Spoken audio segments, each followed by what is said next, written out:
नमस्कार, ओम आराधना चैनल में आपका हार्दिक स्वागत है। आइए सुनते हैं गंगा अवतरण की कथा। प्राचीन काल में अयोध्या में सगर नाम के राजा राज करते थे। उनके केशनी तथा सुमति नामक दो रानियां थीं।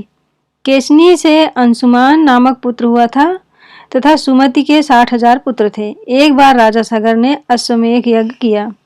यज्ञ की पूर्ति के लिए एक घोड़ा छोड़ा। इंद्र यज्ञ को भंग करने हेतु घोड़े को चुराकर कपिल मुनि के आश्रम में बांध आए।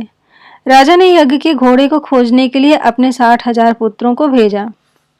घोड़े को खोजते खोजते वे कपिल मुनि के आश्रम में पहुंचे तो उन्होंने यज्ञ के घोड़े को वहां बंधा पाया। उस समय कपिल मुनि तपस्या कर रहे थे। राजा के पुत्रों ने कपिल मुनि को चोर चोर कहकर पुकारना शुरू कर दिया।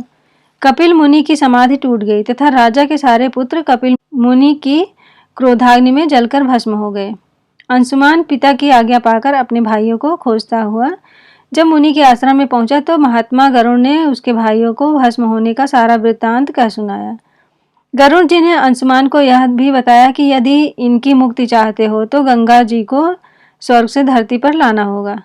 इस समय अश्व को ले जाकर अपने पिता के यज्ञ को पूर्ण कराओ। इसके बाद गंगा जी को पृथ्वी पर लाने का कार्य करना।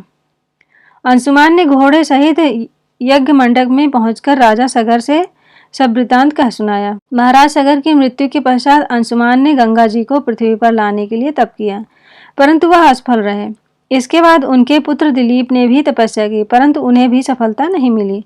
अंत में दिलीप के पुत्र भगीरथ ने गंगा जी को पृथ्वी पर लाने के लिए गोकर्ण तीर्थ में जाकर ब्रह्मा जी को प्रसन्न करने के लिए कठोर तपस्या की। तपस्या करते करते कई वर्ष बीत गए। तब ब्रह्मा जी प्रसन्न हुए तथा गंगा जी को पृथ्वी लोक पर ले जाने का वरदान दिया। अब समस्या यह थी कि ब्रह्मा जी के कमंडल से छूटने के बाद गंगा के वेग को पृथ्वी पर कौन संभालेगा।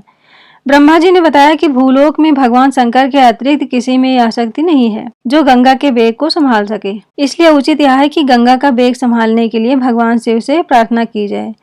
महाराज भगीरथ एक अंगूठे पर खड़े होकर भगवान शंकर की आराधना करने लगे। उनकी कठोर तपस्या से प्रसन्न होकर शिवजी गंगा को अपनी जटाओं में संभालने के लिए तैयार हो गए। गंगा जी तब देवलोक से पृथ्वी की ओर बढ़ी तो शिवजी ने गंगा जी की धारा को अपनी जटाओं में समेट लिया।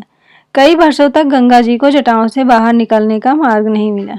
भगीरथ के पुनः अनुनय विनय करने पर शिवजी गंगा को अपनी जटाओं से मुक्त करने के लिए तैयार हुए। इस प्रकार शिव की जटाओं से छूटकर गंगा जी हिमालय की घाटियों में कलकल निनाद करके मैदान की ओर बढ़ी।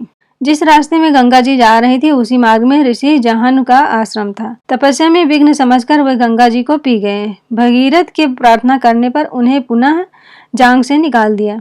तभी से गंगा जहन पुत्री या जाह्नवी कहलाई। इस प्रकार अनेक स्थलों को पार करती हुई जाह्नवी ने कपिल मुनि के आश्रम में पहुंचकर सगर के 60,000 पुत्रों के भस्म अवशेषों को तार कर मुक्त किया। उसी समय ब्रह्मा जी ने प्रकट होकर भगीरथ के कठिन तप तथा सगर के 60,000 पुत्रों के अमर होने का वर दिया था तथा घोषित किया कि तुम्हारे नाम पर गंगा जी का नाम भगीरथी होगा। अब तुम जाकर अयोध्या का राज संभालो। ऐसा कहकर ब्रह्मा जी अंतर्ध्यान हो गए। अगर आप इस चैनल पर नए हैं तो प्लीज लाइक शेयर और सब्सक्राइब करें, जिससे आने वाले वीडियो आपको मिल जाए।